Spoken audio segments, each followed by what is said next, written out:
ಚಿಂದಿ ಉಡಾಯಿಸೋ ಖಾರ ಬಣ್ಣ ರುಚಿಯನ್ನು ನೀಡುತ್ತದೆ. ಮೆಣಸಿನ ಪುಡಿ ಚಿಂದಿ ಉಡಾಯಿಸೋ ಖಾರ ಬಣ್ಣ ರುಚಿ. ಈ ಉಗ್ರರು ದಾಳಿ ಮಾಡುವಂತಹ ಸಂದರ್ಭದಲ್ಲಿ ಅಲ್ಲಿ ಒಬ್ಬನೇ ಒಬ್ಬ ಪೊಲೀಸ್ ಅಧಿಕಾರಿನೂ ಇರಲಿಲ್ಲ ಅಂತ ಸಿಎಂ ಸಿದ್ದರಾಮಯ್ಯ ಅವರು ಗಂಭೀರ ಆರೋಪ ಮಾಡಿದ್ದಾರೆ. ಕೇಂದ್ರ ಸರ್ಕಾರದ ಗುಪ್ತಚರ ಇಲಾಖೆ ಏನ್ ಮಾಡ್ತಾ ಇತ್ತು ಅಂತ ಪ್ರಶ್ನೆ ಮಾಡಿದ್ದಾರೆ. ಬೆಳಗಾವಿಯಲ್ಲಿ ಮುಖ್ಯಮಂತ್ರಿ ಸಿದ್ದರಾಮಯ್ಯ ಕೇಂದ್ರ ಸರ್ಕಾರಕ್ಕೆ ಪ್ರಶ್ನೆಗಳ ಮೇಲೆ ಪ್ರಶ್ನೆಗಳನ್ನು ಮಾಡಿದ್ದಾರೆ. ಒಟ್ಟು 28 ಜನ ಅಮಾಯಕರು ಪ್ರಾಣ ಕಳೆದುಕೊಂಡರು.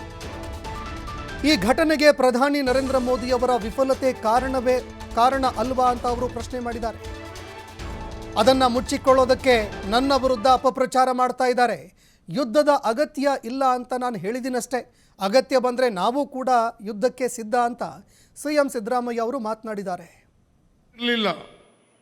ಒಬ್ಬ ಮಿಲಿಟರಿಯವನು ಇರಲಿಲ್ಲ. ನಿಮ್ಮ ಇಂಟೆಲಿಜೆನ್ಸ್ ಏನ್ ಮಾಡ್ತಾ ಇತ್ತು, ಸೆಕ್ಯೂರಿಟಿ ಏನ್ ಮಾಡ್ತಾ ಇತ್ತು, ಒಬ್ಬ ಪೊಲೀಸ್ನವನಿರಲಿಲ್ಲ, ಒಬ್ಬ ಮಿಲಿಟರಿಯವನಿರಲಿಲ್ಲ. ಪಾಪ 26 ಜನ ಅಮಾಯಕರು ಪ್ರಾಣ ತೆತ್ತರು. ಇದಕ್ಕೆ ಯಾರು ಕಾರಣ? ಇದಕ್ಕೆ ಯಾರ ವಿಫಲ? ಇದಕ್ಕೆ ನರೇಂದ್ರ ಮೋದಿ ಅವರು ವಿಫಲತೆ ಅಲ್ವಾ? ನರೇಂದ್ರ ಮೋದಿ ಅವರ ವಿಫಲತೆ ಅಲ್ಲ, ಅಮಿತ್ ಶಾ ಅವರ ವಿಫಲತೆ ಅಲ್ವಾ? ಇದನ್ನು ಕೇಳಿದ್ರೆ ಅದನ್ನು ಮುಚ್ಕೊಳ್ಳಿಕ್ಕೋಸ್ಕರವಾಗಿ ಸಿದ್ದರಾಮಯ್ಯನವರು ಯುದ್ಧ ಬೇಡ ಅಂತಂದ್ರು ಪಾಕಿಸ್ತಾನದವ್ರ ಪರವಾಗಿ ಅಂತ ಅಪಪ್ರಚಾರ ಮಾಡಿಸ್ತೀರಾ? ಪಾಕಿಸ್ತಾನದವ್ರ ವಿರುದ್ಧ ಯುದ್ಧ ಮಾಡಬೇಡಿ ಅಂತ ನಾನು ಹೇಳಿದೆ.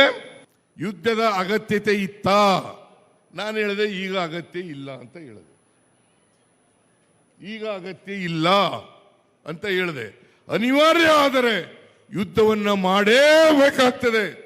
ದೇಶದ ಅಖಂಡತೆಗೆ, ಸಾರ್ವಭೌಮತೆಗೆ, ದೇಶವನ್ನು ರಕ್ಷಣೆ ಮಾಡ್ತಕ್ಕಂಥ ಸಮಯ ಬಂದರೆ ಯುದ್ಧಕ್ಕೆ ನಾವು ಸದಾ ಸಿದ್ಧರಿದ್ದೇವೆ.